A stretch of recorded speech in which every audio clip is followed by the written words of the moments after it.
तो जो साइंस के बदलते पैटर्न है इसको हम लोग 4 एग्जामिनेशन से समझ सकते हैं, जो 72 बीपीएससी में कैसा प्रश्न पूछा जाएगा, उस चीज़ को अगर देखें, बात करें उसके बारे में तो 72nd बीपीएससी में जो साइंस का प्रश्न पूछा जाएगा, वो यो 4 एग्जामिनेशन से आपका डिफाइन होता है। 71st में भी न्यूमेरिकल और बायोलॉजी के टफ क्वेश्चन थे। बीपीएससी एएसओ का एग्जाम रहा, उसमें भी स्टैंडर्ड तरीके के प्रश्न पूछे गए। ईडीओ के एग्जामिनेशन में तो इन्होंने अपना चरम अवस्था को दर्शाया दिया है कि इतने बड़े-बड़े प्रश्न पूछे गए। उसके बाद सैनिटरी वेस्ट मैनेजमेंट के एग्जामिनेशन में भी साइंस के प्रश्न टफ ही थे।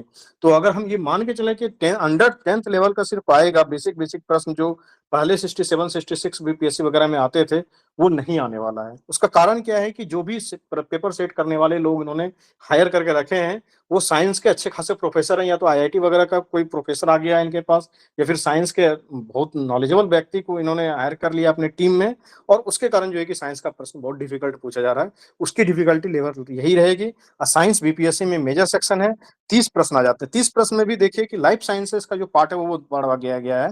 क्या किया है कि फिजिक्स में अगर 10 सवाल उन्होंने पूछा है, अगर केमिस्ट्री से उन्होंने 6 सवाल पूछा है, तो बायोलॉजी से उन्होंने 14-14 प्रश्न पूछ लिए हैं। तो ये जो बायोलॉजी या लाइफ साइंस जिसको कह रहे हैं, इसका वेटेज ऑटोमेटिकली बहुत ज़्यादा बढ़ गया है। पहले क्या होता था, फिजिक्स से 10, केमिस्ट्री से 10 और बायोलॉजी से 10, मतलब 10 से 11, 10 से 11 ऐसे करके रहता था, उससे ज़्यादा नहीं रहता था। लेकिन इस बार उन्होंने क्या किया है कि उसके प्रश्नों की संख्या को बढ़ा दिया है। तो जब ये प्रश्नों की संख्या बढ़ गई है, तो अब आपको साइंस पे वर्क करना ही होगा। तो इसमें आप क्या कर सकते हैं कि अभी जो एनसीईआरटी है बुक, तो एनसीईआरटी कम से कम क्लास 6 से लेकर के 10th तक को तो आप स्टडी कर ही सकते हैं, पहले से भी करते हैं। अगर नहीं करते हैं तो कम से कम एक बार यू फ्री डाउनलोड होता है एनसीईआरटी का बुक, वहाँ से फ्री डाउनलोड करके या परचेज करके भी बहुत सस्ती-सस्ती बुक आती है, उसको पढ़ लीजिए। जिस भी मीडियम में, इंग्लिश, हिंदी मीडियम में आपको चाहिए, वो पढ़ना चाहिए। दूसरा, उसके बाद हम लोग डेली जो है कि साइंस का भी आपको देखते होंगे कि मेंटरशिप प्रोग्राम में डेली साइंस का भेजा जा रहा है। उसका डेली हम लोग टेस्ट भी करवा रहे हैं। उसको ज़रूर आप फ़ॉलो कीजिए और वहाँ से पढ़ना स्टार्ट कीजिए, क्योंकि उसमें जो बुक लिया गया है, मैंने खुद सजेस्ट किया है, वो काफ़ी स्टैंडर्ड जो है कि सोर्सेस वहाँ आपको अवेलेबल करवाए जा रहे हैं, तो उसको पढ़ना आप ज़रूर स्टार्ट कीजिए, तो वहाँ से भी आप साइंस को जो है कि आप कवर कर सकते हैं। अगर साइंस नहीं कवर करेंगे, मेजर चंक है, ये कोई छोटा-मोटा पॉलिटी का सेक्शन या इकोनॉमी का सेक्शन नहीं है बीपीएससी का कि आप छोड़ के भी चले जाएँगे तो काम चल जाएगा या 2-4 क्वेश्चन कर लेंगे। मेजर सेक्शन है, कम से कम साइंस में पहले हम लोग 25 नंबर तक रहते थे कि 25 से 28 मार्क्स तक आ जाता था साइंस में। अब आपको कम से कम 18-20 मार्क्स भी तो गेन करना पड़ेगा ना। 20 मार्क्स, 22 मार्क्स अगर गेन नहीं होगा साइंस में, तो फिर आप कहाँ से मार्क्स लाएँगे?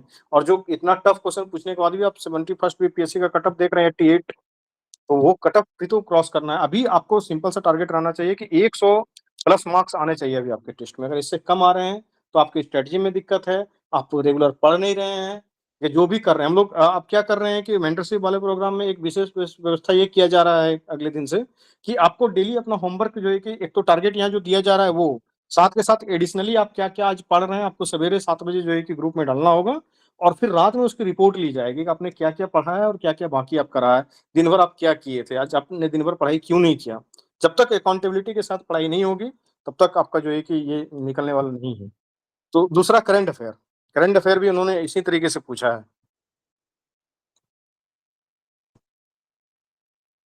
साइंस तो 11th-12th का इतना इन्होंने पूछा है कि बच्चे परेशान-परेशान हैं। देख रहे हैं? ये इस तरीके का प्रश्न बीपीएससी पहले नहीं पूछता था कि भू-तापीय ऊर्जा नीति 2025 के बारे में सही कथन बताइए।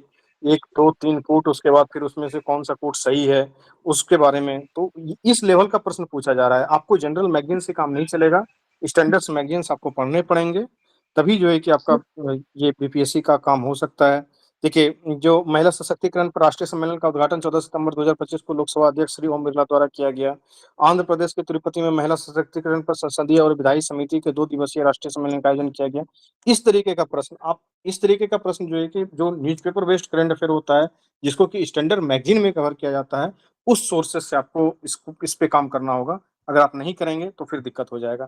ये आपका जो है कि इकोनॉमिक्स का योजना का प्रश्न है, इसको आप करंट अफेयर में भी कर सकते हैं।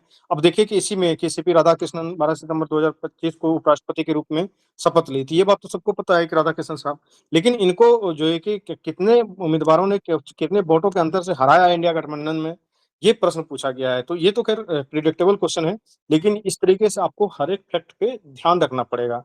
तो आप क्या करें कि जो भी प्रश्न आए हैं, अभी 3-4 एग्ज़ामिनेशन का जो मैंने नाम लिया, एक आप देखेंगे कि हाँ, एक ज़िक्र किया गया है। हाँ, भारत की सबसे लंबी मालगाड़ी रुद्राष्ट्र शुरुआत की गई है, ये सही बात है, शुरुआत की है। ट्रेन लगभग 4.5 किलोमीटर लंबी है और इसमें 354 डब्बे हैं। अब 354 डब्बे हैं कि नहीं हैं, तो ये फैक्ट बहुत ज़्यादा पूछ रहे हैं। तो इसको आपको पढ़ना पड़ेगा। इसको ये प्रश्न पुराना है कि नेपाल के कौन से ग्लेशियर को जो है कि मृत घोषित किया गया है। तो ये जो याला ग्लेशियर था, ये वन लाइनर टाइप का प्रश्न है। तो अब आप यहाँ पे देखिए कि कौन है, किसको कौन-सा सही जोड़ी मेल खाता है, ये पूछा गया है। तो अगर हम लोग पहले क्या पढ़ते थे कि किसको जो है कि कौन-सा सम्मान पुरस्कार दिया गया है। लेकिन अब नहीं, उस सम्मान पुरस्कार में भी कि इस प्रो जैसे मान लीजिए कि फ़िल्म फेयर के बारे में पूछा जा रहा है या फिर क्या कहते हैं जो एकेडमी अवार्ड होता है, उसके बारे में भी पूछा जा रहा है। तो उसका पूरा आपको चारों पाँचों के बेस्ट एक्टर कौन था, बेस्ट एक्ट्रेस कौन था, बेस्ट फ़िल्म कौन था, उसका पूरा सेक्शन याद होना चाहिए। उस लेवल तक का याद नहीं रहेगा, तो फिर बीपीएससी में बात नहीं बनेगी। तो मैम आपको बता ही रही हैं, तो 2 काम करना है। एक आपको क्या काम करना है कि जो वन लाइनर करंट अफेयर है, उसको भी पढ़ना है, उसको छोड़ना नहीं है क्योंकि वन लाइनर करंट अफेयर भी इसमें है बहुत सारा। मैं टाइम की कमी के कारण दिखा नहीं रहा हूँ। और दूसरा क्या है कि डिटेल्ड करंट अफेयर, जो डिटेल्ड करंट अफेयर है, उसको पढ़ना है। ये दोनों जब आप पढ़ेंगे, तो वन लाइनर मैगज़ीन वगैरह जो भी आप पढ़ते हैं, उस एक मैगज़ीन को मैम उसको करवा ही रही हैं और भी करवा देंगे और भी सर जो क्लास ले रहे हैं, तो वो लेते ही रहेंगे। जो डिटेल करंट अफेयर है, उसको भी पढ़ना पड़ेगा। ये दोनों जब आप पढ़ेंगे पूरा, तभी जाकर के करंट अफेयर का सेक्शन और साइंस का सेक्शन ठीक होगा। दूसरी बात, तीसरी बात मैं बता रहा हूँ, जो पॉलिटी के सेक्शंस हैं, उसमें स्टैंडर्ड सवाल पूछे जा रहे हैं। ज्योग्राफी का जो सेक्शन है, उससे ईज़ी तरीके के प्रश्न पूछे जा रहे हैं। पॉलिटी का क्वेश्चन जो है कि स्टैंडर्ड, तो ये जो स्टैंडर्ड प्रश्न पूछे जा रहे हैं, अगर पॉलिटी से 10 से 15 सवाल पूछे जा रहे हैं, तो आप इसमें टारगेट रखें कि 12 प्रश्न मेरा बनना चाहिए, उससे कम में बात नहीं बनेगा। ज्योग्राफी के 15-16 प्रश्न पूछे जा रहे हैं हमेशा। देखिए ज्योग्राफी के प्रश्नों का संख्या पहले 10 रहता था, लेकिन अब जो है कि प्रश्नों की संख्या बढ़ गई है। अगर बढ़ गई है प्रश्नों की संख्या, तो आपको क्या करना है कि ज्योग्राफी में एक अच्छी बात रहा है कि एईडीओ के तीनों पेपर में कोई भी ज्योग्राफी का बहुत डिफिकल्ट सवाल नहीं पूछा गया है। बहुत ही फैक्चुअल किस्म का सवाल पूछा गया है। सिंपल सा, अगर सीआरटी 11-12 किसी का पढ़ा हुआ है तो, नहीं भी अगर आपने पढ़ा है, तो कोई स्टैंडर्ड बुक जो भी आपने ज्योग्राफी का पढ़ के रखा है पहले से, उसमें जो भी फैक्ट है, अगर आपको आपका कमांड उस पे नहीं है, तो प्लीज़ हम्बल रिक्वेस्ट है कि जाकर के उस पे कमांड करने का प्रयास कीजिए। अच्छे से कमांड बनाइए ज्योग्राफी पे, ताकि जो ये पॉलिटी का सेक्शन है, ज्योग्राफी का सेक्शंस है, इसको जो आप इग्नोर करके बीपीएससी में जाते थे, अब आपको इग्नोर करके नहीं जाना है। इन सारे सेक्शंस से मार्क्स गेन करने हैं, क्योंकि आप अगर साइंस में 30 में से 20 नंबर लाते हैं, तो 10 नंबर तो आपको कहीं न कहीं से बढ़ाना पड़ेगा, 8 नंबर ना। तो वो 10 नंबर, 8 नंबर का सेक्शन जो है कि इन्हीं सब सेक्शन से बढ़ेगा। इन सब सेक्शन में ज्योग्राफी, पॉलिटी, इकोनॉमी में आपको मेहनत करने की आवश्यकता है। तो वो सारा चीज़ और आपको पढ़ना है और डेली-डेली जो है कि होमवर्क वगैरह दे करके भी उन चीज़ों को, वो मेंटरशिप वाले सेक्शन में तो पूरा खत्म ही करवाया जाएगा। तो उसको डेली एकदम से आपको नहीं छोड़ना है कि डेली जो आपको होमवर्क दिया गया है, अभी साइंस चल रहा है, करंट अफेयर चल रहा है, चूँकि इस दोनों सेक्शंस को से इसलिए स्टार्ट करवाया गया है कि इसमें पूरा का पूरा ड्रास्टिकली चेंज हुआ है सिलेबस में। तो जो सिलेबस में चेंजिंग आया है, तो उस सिलेबस के चेंजिंग के हिसाब से अभी आपके पास थोड़ा-सा समय है, वैसे ज़्यादा समय नहीं रहा है बीपीएससी एग्ज़ामिनेशन में, मुश्किल से आपको 85-90 दिन के पास आपके पास समय बचा हुआ है। तो इस 80 दिन में आप क्या करने वाले हैं, यही आपका जो है कि एग्ज़ामिनेशन में तय करेगा कि आपका निकलने वाला है कि नहीं। दूसरा एक चीज़ ध्यान रखिए कि सरकार बदल गई है, 72 बीपीएससी के बाद कौन सी वैकेंसी कब आएगी, नहीं आएगी, पता नहीं है। आप देख रहे हैं कि टीआरई का आया हुआ वैकेंसी को इतना ये लोग लटका रहे हैं। कहीं से कोई वैकेंसी का कोई शोर वगैरह नहीं दिखता होगा अब आपको कि ये विभाग में ये नया पोस्ट क्रिएट किया गया। जब नीतीश कुमार जी थे, तो रेगुलर कुछ ना कुछ होते रहता था कि आज इस विभाग में इतना पोस्ट क्रिएट किया गया, इस विभाग में ये नई वैकेंसी निकलेगी। कुछ नहीं है, सारा शून्य पड़ा हुआ है। बिहार का फाइनेंशियल स्थिति बहुत ठीक है या नहीं है, जो भी है, वैकेंसी थोड़ी-सी कम होगी। अब फिजिकल प्रूडेंस एक शब्द होता है ना इकोनॉमी में, वो लागू किया जाएगा। तो आप 72 बीपीएससी को अंतिम बीपीएससी मान के तैयारी कीजिए। जी-जान लगा कर के 10-12 घंटा पढ़िए। जहाँ से जो मदद मिल सके वहाँ से मदद लीजिए, अपने से पढ़िए, ग्रुप बना के पढ़िए, लेकिन रेगुलर पढ़ना पड़ेगा। अगर नहीं पढ़ते हैं, तो बहुत दिक्कत हो रहा है। और जो भी बच्चे वो क्या कहते हैं इसमें रेगुलरली होमवर्क फॉलो नहीं कर रहे हैं 72 बीपीएससी के लिए, वो आप फॉलो ज़रूर कीजिए। जिनको भी समझ में नहीं आ रहा है होमवर्क कैसे है, क्या है, तो ये नंबर है, इस पे आप जाके कॉन्टैक्ट कर सकते हैं। इस पे व्हाट्सएप करेंगे, ये व्हाट्सएप नंबर है। तो ये आपको अपनाना पड़ेगा। कुछ प्रश्न अगर आप देखना चाहते हैं, आप देखिए कि साइंस से किस तरीके से प्रश्न, बहुत सारे साइंस के प्रश्न पूछे गए हैं और जो उसमें मैंने तो भेजा भी था कि किस-किस सेक्शन से कितने प्रश्न पूछे गए हैं। तो साइंस को उन्होंने कम नहीं किया है, 100 में भी 30 क्वेश्चन साइंस के डायरेक्ट पूछे गए हैं। हिस्ट्री का भी जो प्रश्न है वो वन लाइनर से हटा करके डिटेल में पूछा जा रहा है, तो आपको हिस्ट्री में भी पूरा मॉडर्न हिस्ट्री, एंशिएंट हिस्ट्री और मिडाइवल हिस्ट्री अच्छे से पढ़ना होगा, स्टैंडर्ड सोर्स से ही पढ़ना पड़ेगा, उससे कम में काम नहीं चलेगा। यही मैं जो कह रहा था ना कि कुछ प्रश्न अभी भी ऐसे हैं जो कि वन लाइनर टाइप के हैं करंट अफेयर में, तो ये सब प्रश्न आ जाए तो गलती नहीं होना चाहिए। तो इसके लिए आपको फैक्चुअल मैगज़ीन जो होता है करंट अफेयर वन लाइनर वो भी पढ़ना है, उसको इग्नोर नहीं करना है। इसी के लिए मैं बता रहा था। देख रहे हैं कि ये संघ और राज्य के बीच जो है कि विधायी संबंधों के संबंध में बताइए कि कितना अच्छा-अच्छा प्रश्न पॉलिटी से पूछा जा रहा है। ये सब गलत नहीं होना चाहिए। अगर ये सब गलत होगा तो फिर आपको मार्क्स कहाँ से आएँगे? उसके बाद ये यूरिया गोल्ड के बारे में पूछा गया है कि यूरिया गोल्ड में सल्फर के साथ मिश्रित करता है। अब एक-एक करके देख सकते हैं जो भी प्रश्न पूछे गए हैं करंट अफेयर से, वो डिटेल्ड में ही पूछे गए हैं, ज़्यादा प्रश्न उस तरीके के हैं। पॉलिटी से संबंधित प्रश्न पूछा गया है, जो 98वाँ संविधान संशोधन हुआ था, उसके बारे में। अच्छे से इसको पढ़िए और नहीं होगा तो इसके जो क्वेश्चन्स के डिस्कशंस हैं, वो डिस्कशंस करवा देंगे जल्दी से ताकि एक फ्रेमवर्क आपके दिमाग में बैठा हुआ रहे। तो उसमें कैसे प्रश्न पूछे जाते हैं, अध्यक्ष से संबंधित, सुनिश्चित की जीवित मंत्री से संबंधित, की राष्ट्रपति जी से संबंधित।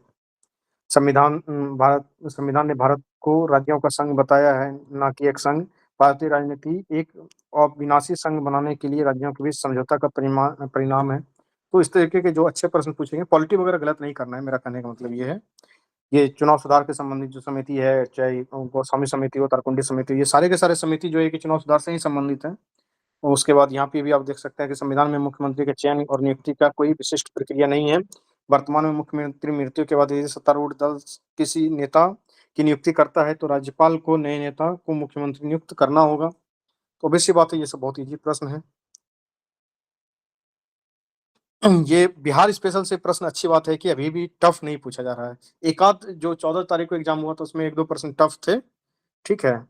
और कुछ प्रश्न जो है कि अभी भी वन लाइनर टाइप के हैं, तो ये जो वन लाइनर टाइप का प्रश्न है, ये किसी भी सूरत में गलती ना हो क्योंकि अगर आपने ईज़ी क्वेश्चन में गलती कर दिया, जो हर व्यक्ति बना रहा है, ईज़ी टू मॉडरेट क्वेश्चन में अगर गलती हुआ, तो ऐसा प्रश्न आ रहा है बीपीएससी में भी कि तुरंत आप बाहर हो जाएँगे, तुरंत बाहर हो जाएँगे। 1 से 2 क्वेश्चन भी अगर आप सिली मिस्टेक कर दिए या आसान प्रश्नों में आप चूक गए, तो ये समझ के चलिए कि आप बाहर हैं रेस से। इसलिए गलती अब नहीं होना चाहिए। पहले था कि ऑप्शन रहता था कि 2-4 प्रश्न भी इधर-उधर हुआ तो काम बन जाता था। अब नहीं हो पाएगा। अब देखेंगे कि ये जो मैं बात कर रहा था ज्योग्राफी के बारे में। ज्योग्राफी के बारे में देखिए कि कितना आसान-आसान सा प्रश्न पूछा जाए, शेषाचलम, सिमलीपाल, मानस, याम, दिबांग कहाँ है? बस इसको मिलान कराना है। तो ये ग्लेशियर के बारे में ये आसान है कि भारत की सबसे ऊँची हिमालयी चोटी कौन-सी है? तो ये आसान प्रश्न पूछा गया है, तो आसान प्रश्न गलती नहीं होना चाहिए किसी भी सूरत में ज्योग्राफी का। तो अब आपको थोड़ा-सा पैटर्न बदलना पड़ेगा पढ़ाई का। क्या पैटर्न बदलना पड़ेगा?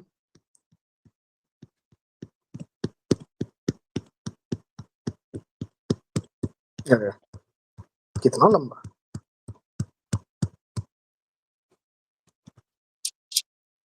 Polity, geography, Bihar special. ये जो है कि इसको ग्रीन ज़ोन में रखना है। किसी भी सूरत में कोई भी प्रश्न गलती ना हो, मिस्टेक इसमें नहीं होना चाहिए, बिल्कुल भी नहीं होना चाहिए। अब क्या रहा उसके बाद फिर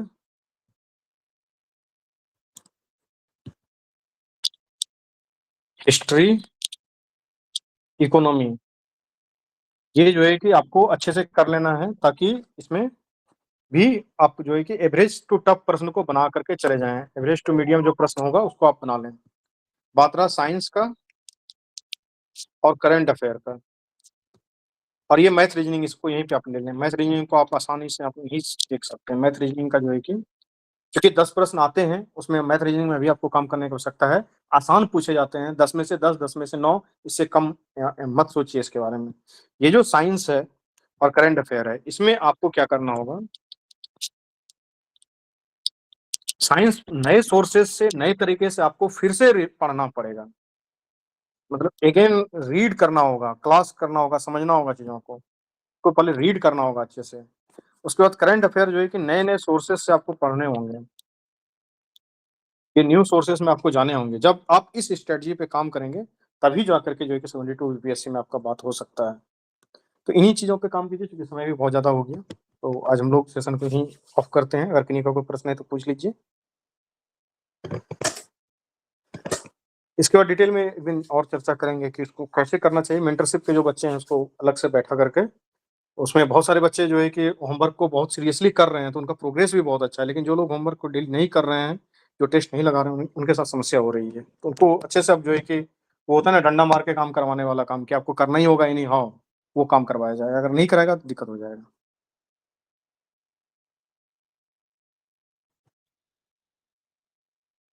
कोई क्वेश्चन है किन्हीं का?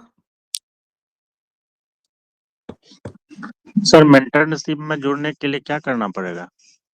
तो वो दिया होगा प्रोग्राम, कल एक बार फिर से आपको डलवा देंगे, देख लीजिए। ठीक है सर, ठीक। जिनको कोई डाउट हेलो रहे ना, सर। ये सब एडमिनिस्ट्रेटिव डाउट, तो ये नंबर है, ये 9430840665, इस पे व्हाट्सअप करेंगे, तो वहाँ पे लोग रहते हैं, स्टाफ है, वो आपको जवाब देता रहता है। Hello sir. ठीक है सर। हाँ बताइए। सर बोल रहे थे 70th का जो कॉपी चेक करने के लिए दिया गया था, हाँ, वो कब तक मिल पाएगा सर? सबका तो मिल गया है। सर मेरा तो अभी नहीं मिला है। नहीं मिला, आप एक बार मैसेज कीजिएगा, सबको मतलब रिव्यू मिल गया है, कोई पैसा बचा नहीं। अगर छूट गया होगा तो आप एक बार सिर्फ मैसेज कर दीजिएगा। जी सर। इन्हीं के सर कॉपी में प्रॉब्लम क्या हुआ था ना, वो खुल ही नहीं रहा था। उन्हें जो फॉर्मेट उन्होंने दिया था, वो सपोर्ट ही नहीं किया उस फॉर्मेट को। तो इस तरीके का कोई अगर एडमिनिस्ट्रेटिव टेक्निकल इशू रहा होगा तो रहा होगा, अदरवाइज नहीं सब सर, लोग। मेरा ऐसा हुआ था कि मेरा डिलीट हो गया था, अच्छा, हाँ, पूछना तो तो कुछ दोबारा हम दूसरा मतलब डिवाइस से उसको फिर से डाउनलोड किए हुए थे, मतलब इसमें लिए, फिर इसमें से फिर आज भेजे हैं फिर उसको। उसमें वहां से रिक्वेस्ट आया होगा, अगर कॉपी डिलीट हुआ जी होगा जी, तो हाँ वहाँ से रिक्वेस्ट आया था कि कॉपी कहाँ है, तो हम फिर यहाँ से भेजे हैं सर, तो फिर दोबारा करा दीजिएगा। हाँ, तो वो हो जाएगा, फिर तो वो अंडर प्रोसेस होगा। जी सर। सारे लोगों का सारा चीज भेज दिया गया, सारा रिव्यू दे दिया गया है। ठीक है, ठीक है सर। ओके, ठीक है, फिर चलें। अच्छे से सारे लोग होमवर्क वगैरह कीजिए, 72 बीपीएससी को अच्छे से देखिए, और पूरा जो है कि उस पे लग के अंतिम बीपीएससी खत्म कीजिए इसको, कहानी को, क्योंकि अब मौका भी नहीं मिलेगा, बहुत बड़ी समस्या होने वाली है। Good night. Good night sir.